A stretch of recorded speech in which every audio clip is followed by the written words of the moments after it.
Hi everyone. तो आज है नया दिन और आज हम सभी मतलब मैं, मेरा भाई, मेरा हस्बैंड, हम लोग निकले हुए हैं उच्चैठ स्थान के लिए। जो यहाँ के नहीं है उन्हें मैं बता दूँ, उच्चैठ स्थान यहाँ पे बहुत ही ज़्यादा फेमस प्लेस है। उच्चैठ स्थान बेनीपट्टी से 5 से 7 किलोमीटर के डिस्टेंस पे ही पड़ता है। यह मधुबनी ज़िले में ही आता है। अरे ड्राइवर साहब, हस्बैंड जी, हाँ जी, पार्टनर, हाँ, ये रहा मेरा भाई। ओ भाई, हेलो, ए भाई, ए भाई, ए भाई। और हम सारे मिलके जा रहे हैं उच्चैठ स्थान। प्रेम से बोलो जय माता, जय माता दी।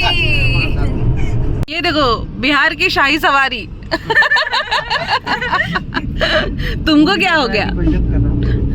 देखिए कैसे नहला रहे हैं भैंस को। लस्सी लस्सी भी मिलता है। तो बनता है कुछ चीज़ से, ये दाल का होता है, चना दाल का। अच्छा, ये क्या है? नमक। सो मेरे हस्बैंड फर्स्ट टाइम बिहार आए हैं और उन्होंने कभी सत्तू पिया नहीं था, तो इसलिए हम उन्हें सब कुछ बिहार का जो यूनिक चीज़ है वो हम उन्हें टेस्ट करवा रहे हैं। पीने में नींबू भी डालेंगे लग रहा है। ये बिहार का है ना सत्तू, एकदम ये बिहार में सत्तू एकदम मस्त। पहली बार लिक्विड चीज़ में प्याज देखा हूँ ना। चबाना कहाँ होता है बता? अच्छा इसी लगे लिक्विड चीज़ में प्याज देखिए। यहाँ पे है ना, रायते वायते में थोड़ा सा कहीं यहाँ पे हाँ, सत्तू में प्याज मिले रहता है। सत्तू में होता है प्याज।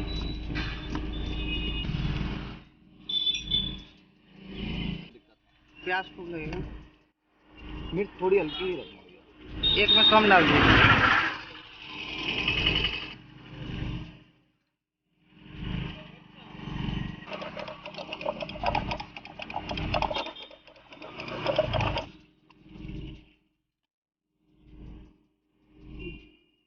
काली मिर्च नहीं, काली मिर्च भी है और इसमें वो है जीरा पाउडर। जीरा पाउडर। प्रोडक्ट जितने भी हैं। बहुत बढ़िया टेस्ट लगता है।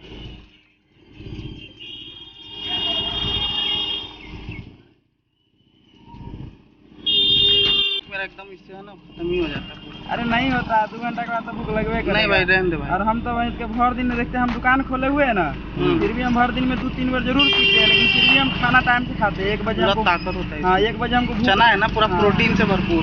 वो ठीक है, एक इसके लिए भी बना दो ये। नहीं नहीं नहीं नहीं, हम अरे आधा गिलास नहीं, लेंगे। हम आधा वहाँ गिलास खाएंगे ले नहीं, हम लीजिए। नहीं खाएंगे। ऐसा रहता हम लेते नहीं। क्या नाम हुआ भाई आपका? मेरा नाम राहुल। राहुल। नाम तो सुना ही होगा। सुना ही होगा। नाम नहीं होगा।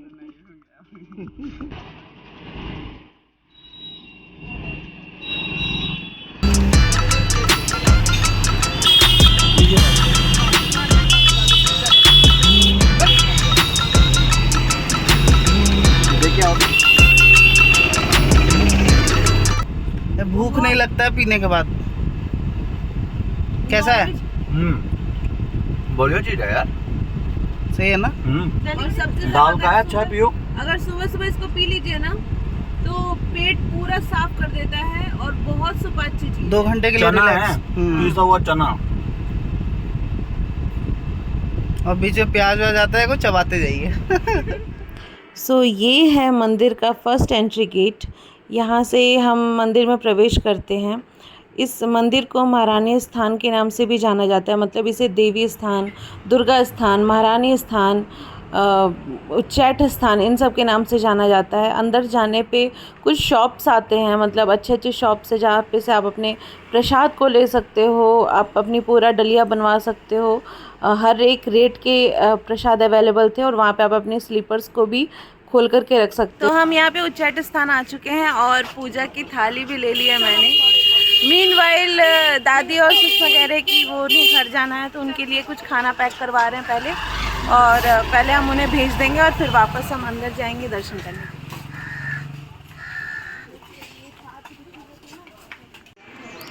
ये देखो चींटियों का यहाँ पे बारात निकला है। बरसात का मौसम। ये अच्छा है। अच्छा है। प्रसाद का अपना क्या क्या सीए साहब, वीडियो बनाइए। सीए साहब। हाँ जी।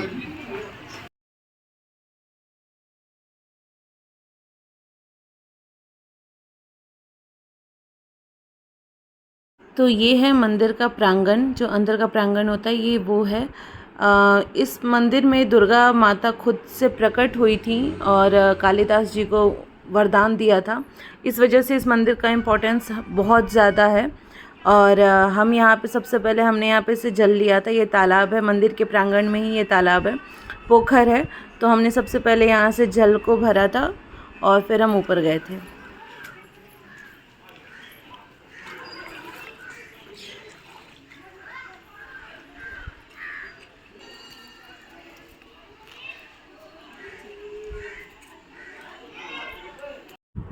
तो ये है मेन गर्भगृह की एंट्री, जो मेन जहाँ पे दुर्गा जी का मंदिर है, जो जहाँ पे दुर्गा जी प्रकट हुई थी। तो ये जो गर्भगृह है उसकी ये मेन एंट्री है और यहाँ पे बहुत सारे भक्त लोग होते हैं। तो इसलिए मैं अच्छी तरीके से आप लोगों को व्लॉग में दिखा नहीं पाऊँगी, लेकिन मैं पूरी कोशिश कर रही हूँ कि आप लोग को दर्शन करवा दूँ माता रानी के। तो कुछ ये वही जगह थी जहाँ पे माता रानी प्रकट हुई थी और कालिदास जी को उन्होंने आशीर्वाद दिया था। और यहाँ की बहुत मनोकामनाएं हैं, जिसकी जो भी मुरादें होती हैं वो सारी पूरी होती हैं। दुर्गा स्थान की बहुत मान्यताएं हैं, बहुत बिगड़े बिगड़े काम बने हैं। इसलिए प्रेम से कमेंट सेक्शन में एक बार लिख दीजिए जय माता दी। माता रानी आप सब पे अपनी कृपा बरसाती रहें।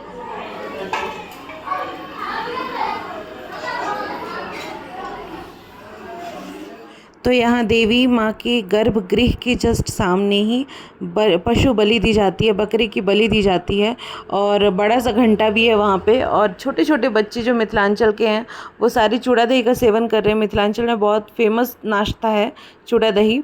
तो अगर मैं इस जगह की इम्पोर्टेंस कालिदास के पर्सपेक्टिव से बताऊं तो कालिदास बहुत ही बचपन में से ही बहुत मूर्ख रहे और इतने मूर्ख थे कि उनकी बीवी तक उनको छोड़ के चली गई थी। वो एक कॉलेज में चपरासी का काम करते थे और एक समय था जब बाढ़ आया हुआ था और देवी माता के मंदिर में दीप जलानी थी, क्योंकि हर शाम कोई ना कोई दीप जलाता था, लेकिन बाढ़ के कारण कोई जाना नहीं चाह रहा था।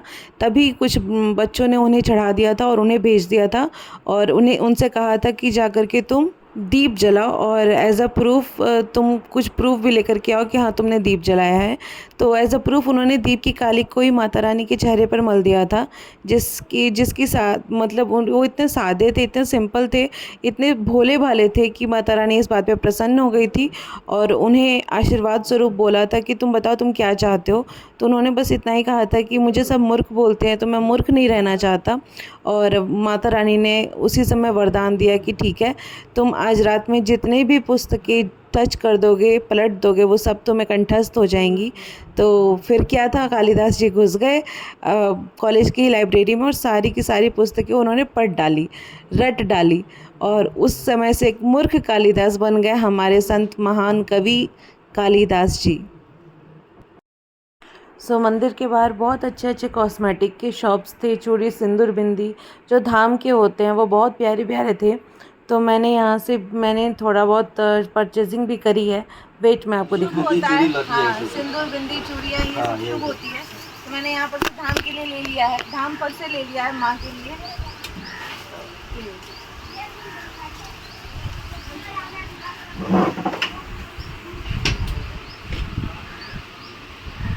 दर्शन भी हो गया है और अब हम फाइनली घर जा रहे हैं। तो इस ब्लॉग को इस डे को मैं यहीं पे ख़त्म करती हूँ और मिलती हूँ मैं आपसे अगले वीडियो में। तब तक के लिए आप अपना ध्यान रखिएगा और खुश रहिए, मस्त रहिए। बाय।